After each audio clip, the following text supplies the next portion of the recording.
राम नाम सत्य है, सत्य बोले सत्य है, श्री राम नाम सत्य है, सत्य बोले सत्य है। महापराक्रमी राक्षसराज रावण का अंत्येष्टि यज्ञ शास्त्रों के अनुसार जैसा था वर्तमान में वैसा नहीं हो रहा है। ना तो उस समय रावण को खड़े करके जलाया गया, बल्कि वेदोक्त विधि से अंत्येष्टि यज्ञ संपन्न किया गया था। स्वयं भगवान श्री राम की आज्ञा से संपन्न किया गया था और ना ही उस श्रेष्ठ योद्धा के पार्थिव शरीर में बारूद के पटाखे लगाकर फोड़े गए थे। सामान्य परंपरा भी है, हमारे यहाँ जो अंत्येष्टि यज्ञ होता है यजुर्वेदोक्त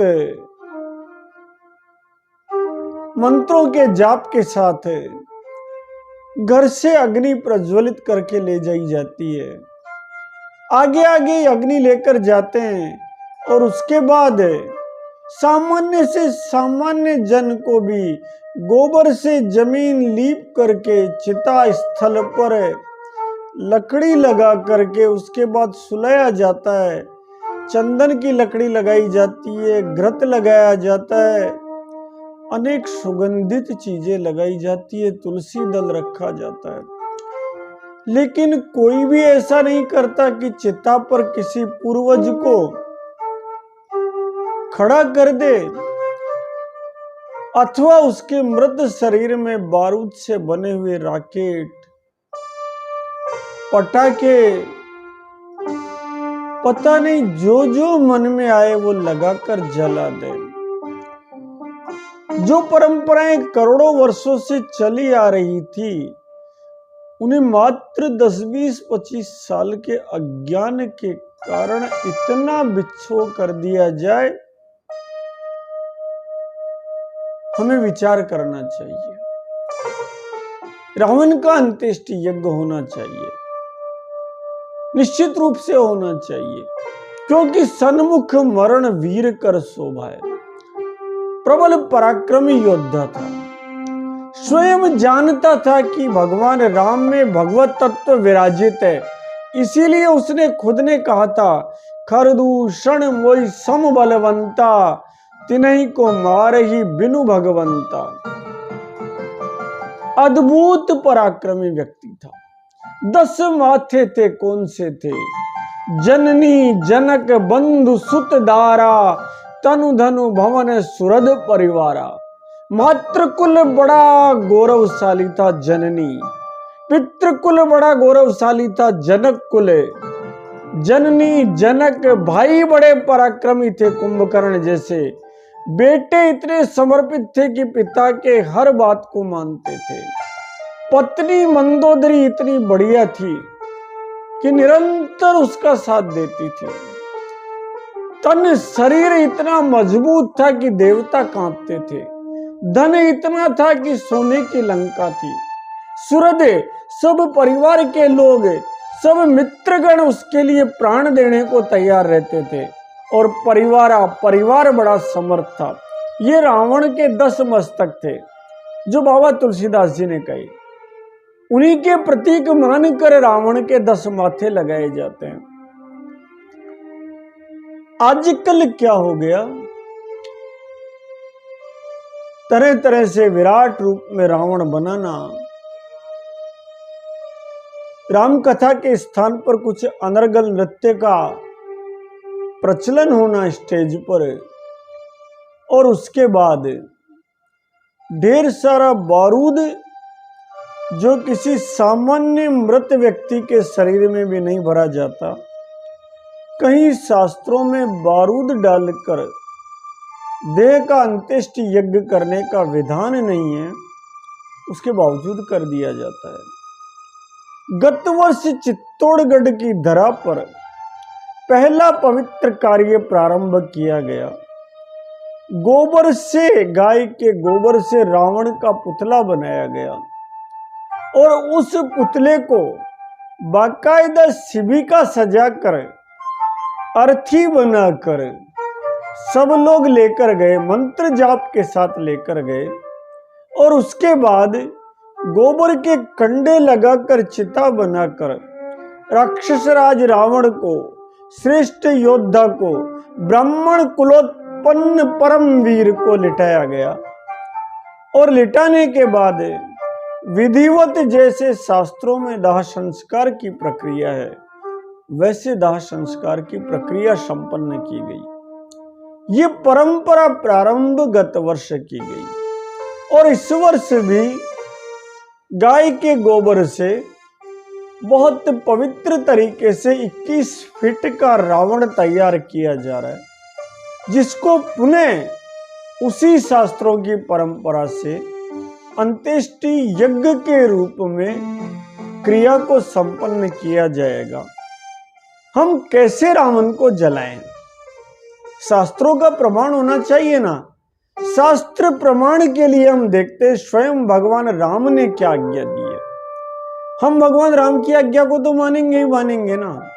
भगवान राम ने विभीषण को रावण के द्वारा शरीर छोड़ने के उपरांत युद्ध में कहा, संस्कारे क्रियताम भ्रातु स्त्री गणे परिशांतवताम। हे विभीषण, दो काम करो, विधिवत दाह संस्कार संपन्न करो अपने भाई का, और जो स्त्रियां लगातार विलाप कर रही है, मंदोदरी आदि, इनको शांति दो, सांत्वना दो, इनको तसल्ली दो। क्या कहते हैं शास्त्र?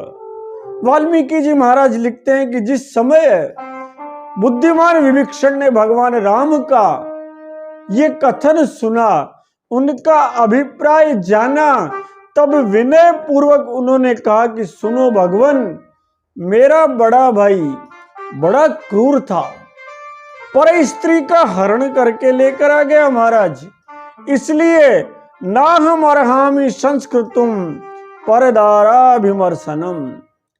पर स्त्री का हरण करने के कारण जो पाप शरीर पर चढ़ गया, इसके कारण महाराज मैं नहीं उचित समझता कि मैं मेरे भाई का अंत्येष्टि यज्ञ करूं, क्योंकि यह संस्कार पाने योग्य अब नहीं रहा, यद्यपि मेरा पूज्य था।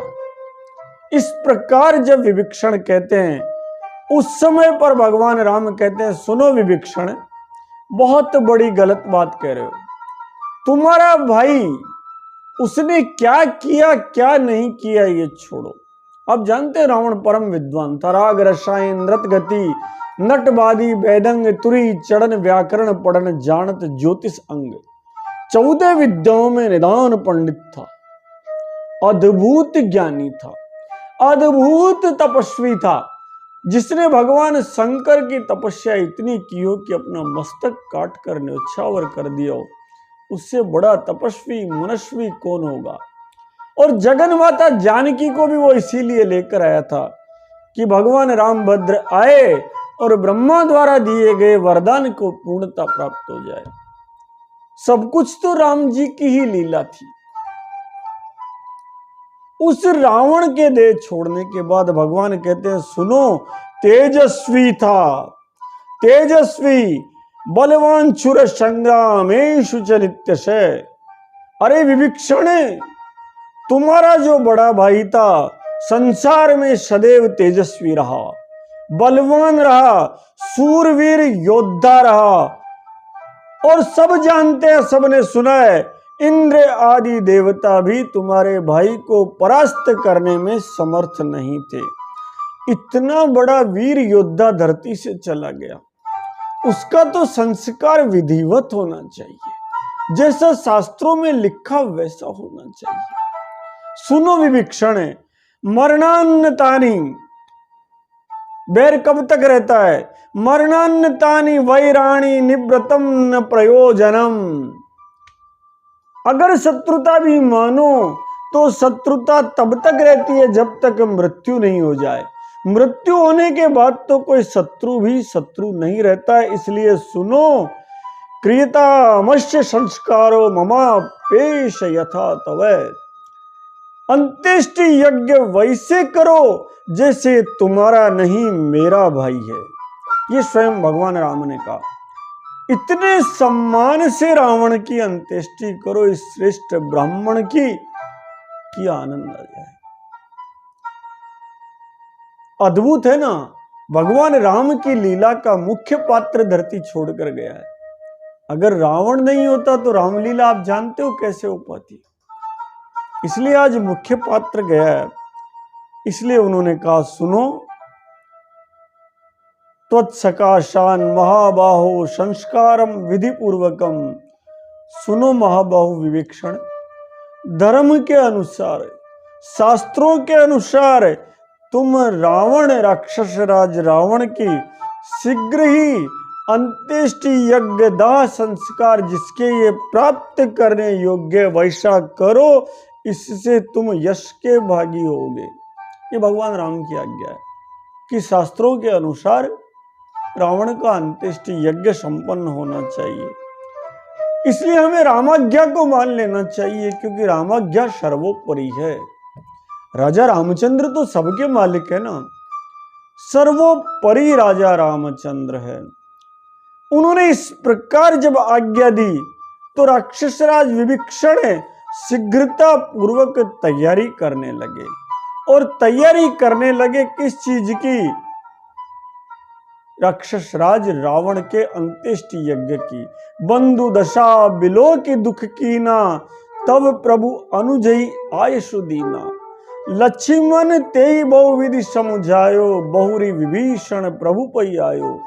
कृपा दृष्टि प्रभु ताहि बिलो का, करऊं क्रिया परिहरि सब शोका। सारे शोक छोड़ो और क्रिया करो। उस क्रिया का जो आदेश था, उस क्रिया में कौन कौन गए? भगवान लक्ष्मण जी के साथ विभीषण आदि सभी गए। मर्यादा पुरुषोत्तम राम अंत्येष्टि यज्ञ में सम्मिलित नहीं हुए। इसलिए एक परंपरा और जो आ गई कि अग्निबाण भगवान राम मारेंगे और उससे वो बारूद के फटाके छूटेंगे। अग्निबाण से रावण की मृत्यु हुई थी, अंत्येष्टि नहीं हुई। भगवान राम तो अंत्येष्टि यज्ञ में सम्मिलित ही नहीं हुए। मर्यादा के क्षीर राजा रामचंद्र, जगतपति रामचंद्र, उनकी आज्ञा से, क्योंकि राम लंकापुरी में प्रवेश नहीं कर सकते थे। मर्यादा थी 14 वर्ष की, पिता को वचन दिया हुआ था। इसलिए नगरी में ना तो विभीषण के राज्याभिषेक के लिए गए और ना ही रावण की अंत्येष्टि यज्ञ में सम्मिलित होने के लिए गए। ये ठीक वैसा ही था जैसे किष्किंधा में भगवान राम सुग्रीव के राज्याभिषेक में सम्मिलित नहीं हुए, क्योंकि 14 वर्ष का वनवास की अवधि शेष थी। इसलिए उस अंत्येष्टि स्थल पर मर्यादा पुरुषोत्तम श्री राम गए ही नहीं। हमने ये ध्यान रखना होगा, परंपराओं का जब निर्वहन करते हैं तो शास्त्रों के मुताबिक होनी चाहिए। अब कैसे हुई अंत्येष्टि? राक्षस राज विभीषण ने मर्यादा पुरुषोत्तम श्री राम की आज्ञा को मानकर लंकापुरी में प्रवेश किया और जाकर के शीघ्र ही अग्निहोत्र के उपरांत अग्नि प्रज्वलित की। अग्नि प्रज्वलित करने के बाद क्या किया? सक्टान दारु रूपाणी अग्नि ने वही याजकांश तथा चंदन काष्ठानी काष्ठानी विविधानी चे। छकड़े सजाए लकड़ियों के, अग्निहोत्र की अग्नियां सजाई, यज्ञ करने वाले पुरोहित लिए, चंदन की लकड़ी ली, अन्य विविध प्रकार की लकड़ियां ली, सुगंधित अगर लिया, अत्यंत सुंदर गंध युक्त पदार्थ लिए। पटाखे नहीं लिए, बारूद नहीं ली। और उसके बाद क्या किया? 2 घड़ी तक सारे राक्षसों से घिरे हुए वहां इकट्ठे हुए और उसके बाद माल्यवन आदि सबने मिलकर के संस्कार की तैयारी की। कैसे की? सोवर्णी शिबिकाम दिव्याम आरोप्य, सोने की अर्थी बनाई, शिबिका बनाई और उस सोने की अर्थी पर उस महान राक्षस राज के शरीर को रेशमी वस्त्र से ढककर, मैं नहीं कह रहा, वाल्मीकि जी महाराज कहते हैं, रेशमी वस्त्र से ढककर उस सोने की शिविका पर रोते हुए राक्षसों द्वारा लिटाया गया। सबके नेत्रों में आंसू थे। उस शिविका पर, उस अर्थी पर पताका चित्रा भी सुमनो चित्रिताम, ढेर सारी पताकाएं लगाई, ढेर सारे फूलों से सजाया और उसके बाद विभीषण आदि सभी ने उसे कंधे पर उठा लिया और दक्षिणाभिमुखा सर्वे गृह काष्ठान्य भेजिरे। दक्षिण दिशा में लंका नगरी में जहां शमशान भूमि स्थित थी, उस शमशान भूमि की ओर उस शिविका को लेकर चल दिए। यजुर्वेदीय याजक आगे आगे अग्नियां लिए चल रहे थे, पाठ करते हुए जा रहे थे। अंतःपुर की स्त्रियां रोए जा रही थी। इस प्रकार सब आगे आगे गए और वहां शमशान स्थल पर जाकर चिताम चंदन काष्ठेश्च पद्म कौशीर चंदने, चंदन की लकड़ियों से चिता सजाई गई। ठीक वैसे ही जैसे हम सजाते हैं, गोबर से जमीन को लेप कर शुद्ध करके उसके बाद चंदन की लकड़ियां लगाई गई, सुंदर सुंदर लकड़ियां लगाई गई। और उसके उपरांत जिस प्रकार दाह संस्कार होता है, प्रचक्रुराक्षेन्द्रस्य पितृमेधम तमाम, जिस प्रकार दाह संस्कार होता है उसी प्रकार पितृमेध यज्ञ के रूप में राक्षस राज रावण को उस चिता पर सुलाया गया। शास्त्र परंपरा देखिए आप, खड़े करके आज तक किसी का दाह संस्कार नहीं हुआ है। किसी मृत व्यक्ति के शरीर में पटाखा डालकर संस्कार नहीं हुआ है। उसके बाद क्या किया साहब, चिता पर दक्षिण पूर्व में वेदी बनाकर यथास्थान अग्नि को स्थापित किया। गौ माता के दही से, गौ माता के घी से भरी हुई सुरुआ रावण के कंधे पर रखी गई और पैरों पर भारी सकट और जांघों पर उखड़ रखे गए। जैसे पैरों पर हम लकड़ी रखते हैं वैसे लकड़ी रखी गई और उसके बाद सारी लकड़ियां यथास्थान जमाई गई। जब सारा कार्य संपन्न हो गया तो उसके बाद चिता पर नाना प्रकार के वस्त्र बिखेरे गए और उसके बाद मुख से अश्रुओं की धारा बहाते हुए विभीषण द्वारा शेददो पावकम तस्य विधि युक्त विभीषण। अग्नि संस्कार किसने किया? विभीषण जी ने चारों तरफ घूम करके अग्नि का दान अपने ज्येष्ठ भ्राता को किया, न कि भगवान रामचंद्र ने रावण के शरीर में अग्नि का दान किया। इसलिए रामलीला का यह मुख्य अंश गलत नहीं होना चाहिए। उन्होंने अग्नि का दान किया और उसके बाद विधि पूर्वक पितृमेध यज्ञ दाह संस्कार संपन्न होने के बाद भीगे हुए वस्त्र पहने हुए तिल कुश और जल के द्वारा विधिवत राक्षस राज राजेंद्र को, रावण सरकार को तिलान दर्भ विमिश्रितान जलांजलि दी और जलांजलि देने के बाद घर की स्त्रियों को, राक्षसों को, सबको विभीषण जी ने कहा चलो अब घर चलो, सुख का हरण करो। यह शास्त्रोक्त रावण की अंत्येष्टि है। मृतक का शरीर यदि नहीं मिले तो परंपरा क्या है? मृतक का शरीर नहीं मिले तो हमारे यहाँ पुतला दाह की परंपरा है। और पुतला किसका बनता है? अनादि काल से हमारे पूर्वज गोबर का पुतला बनाते आए हैं। इसलिए हम परंपरा क्या करें? राक्षस राज रावण की अंत्येष्टि यज्ञ जगत जननी गौ माता के गोबर से पुतला बनाएं। पुतला बनाकर 9 दिन तक नवरात्रि में इस बार चित्तौड़ में लोग 1.25 लाख हनुमान चालीसा सुनाएंगे। उस श्रेष्ठ ब्राह्मण को जाने से पूर्व 1.25 लाख हनुमान चालीसा का पाठ करेंगे। कम से कम 1.25 लाख, अधिक तो नारायण की कृपा है, कितना होगा। और उसके बाद गाय के गोबर से बने हुए उन राक्षसराज रावण को जैसे शास्त्रों में कहा गया है वैसे गोबर के कंडों की चिता सजा करके अंत्येष्टि यज्ञ किया जाएगा। गाय का घी डाला जाएगा, दही लगाया जाएगा, पटाखा नहीं लगाया जाएगा। सब श्रेष्ठ ब्राह्मण का शरीर है।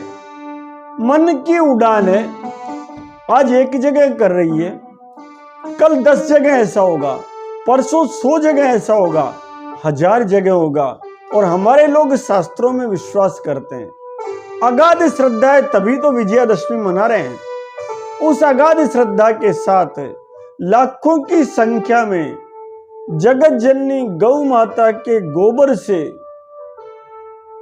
रावण बनेंगे। आप कल्पना कीजिए, गौशालाओं को, गोपालकों को कितना बड़ा आराम मिलेगा, कितना बड़ा उद्योग खड़ा हो जाएगा। और साथ में गोबर के कंडे चिता में काम आएंगे। जगत जननी गौ माता का घी छिड़का जाएगा, जगत जननी गौ माता का दही काम आएगा अंत्येष्टि में। आप कल्पना कीजिए, गाय के उत्पाद एक त्योहार पर कितने काम आएंगे। तो आप रावण सरकार का तो शास्त्रोक्त अंत्येष्टि यज्ञ करेंगे ही, जगत जननी गौ माता की भी अनजाने में सेवा आपके माध्यम से हो जाएगी। इसलिए आइए, हम भी जिस प्रकार चित्तौड़ के लोग कर रहे हैं, वैसे ही जो शास्त्रों में परंपरा है, उसी के हिसाब से इस महान योद्धा का अंत्येष्टि यज्ञ संपन्न करें। ना कि मरे हुए किसी पूर्वज के हम पटाखे लगाकर उसकी देह को अपवित्र नहीं करते। तब इस महान श्रेष्ठ योद्धा, सन्मुख मरण मर्यादा पुरुषोत्तम भगवान श्री राम के कर कमलों से शरीर छोड़ने वाले योद्धा के शरीर में पटाखे क्यों लगाएं? ना निर्णय सिंधु में उल्लेख मिलता है, ना पौराणिक साहित्य में उल्लेख मिलता है कि अंत्येष्टि यज्ञ में पटाखा लगाने का विधान है। अच्छा बाबा, शास्त्रों में छोड़ो, लोक परंपरा में भी कोई उल्लेख नहीं मिलता है। किसी भी पूर्वज के आज तक मरने के बाद कोई शरीर में पटाखा नहीं लगाता। ना बेटा लगाता, ना भतीजा लगाता, ना भाई लगाता। किसी भी व्यक्ति ने यह संकल्प व्यक्त नहीं किया कि मेरे शरीर छोड़ने के बाद मेरी अंत्येष्टि यज्ञ में पटाखे फोड़ना। इसलिए हम वो करें, पटाखों की जगह राक्षसेंद्र रावण को लिटाकर विधि पूर्वक पितृमेध यज्ञ, अंत्येष्टि यज्ञ जलाए नहीं, अंत्येष्टि यज्ञ संपन्न करें। तो मान के चलिए, राक्षसेंद्र रावण भगवान राम के भक्त रावण सरकार भी प्रसन्न होंगे, हमें भी शास्त्र की परंपरा का पुण्य मिलेगा और जाने अनजाने में किए जाने वाले पाप से हम स्वयं को दूर रख पाएंगे। आज की रामलीला की कथा इतनी ही। शेष आप सब समझदार हैं, भगवान राम के भक्त हैं। बोलिए राजा रामचंद्र की जय, सियापति रामचंद्र की जय, जगतपति रामचंद्र की जय, मेरे पति रामचंद्र की जय।